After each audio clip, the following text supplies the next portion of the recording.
Pemirsa, Satuan Reserse Narkoba Polres Aceh Tengah menangkap 4 para pengedar narkotika jenis sabu dan ganja selama bulan Ramadan di sejumlah tempat di Kabupaten Aceh Tengah.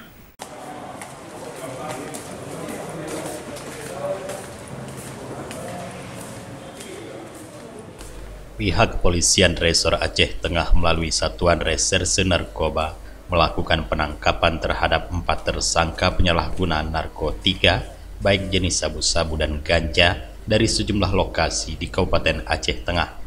Penangkapan ini dilakukan selama bulan Ramadan. Keempat tersangka tersebut berinisial M di usia 44 tahun warga Celala. Polisi menyita sabu seberat 0,70 gram dan alat hisap.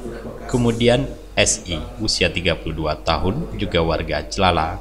Polisi menyita barang bukti berupa sabu seberat 1,81 gram.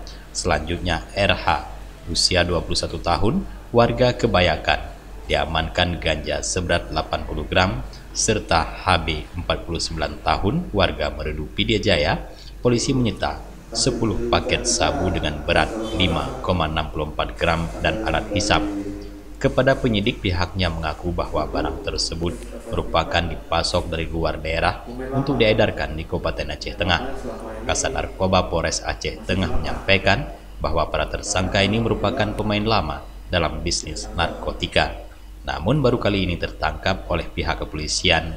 Pihaknya masih terus mendalami kasus ini terkait dugaan keterlibatan tersangka lainnya. Bahkan jaringan yang selama ini menjadi bisnis narkoba tersangka. Ya, selama bulan Ramadan ini kita berhasil mengungkap 4 tersangka dan 4 LP. Untuk berat keseluruhan BB mungkin ada kurang lebih 8 gram untuk bulan Ramadan ini. Dan untuk narkotika jenis ganja kita berhasil ungkap selama bulan Ramadan ada 80 gram.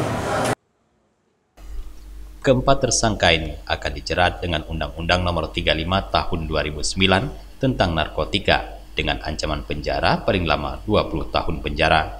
Dari Aceh Tengah, Tim Liputan Aceh TV melaporkan.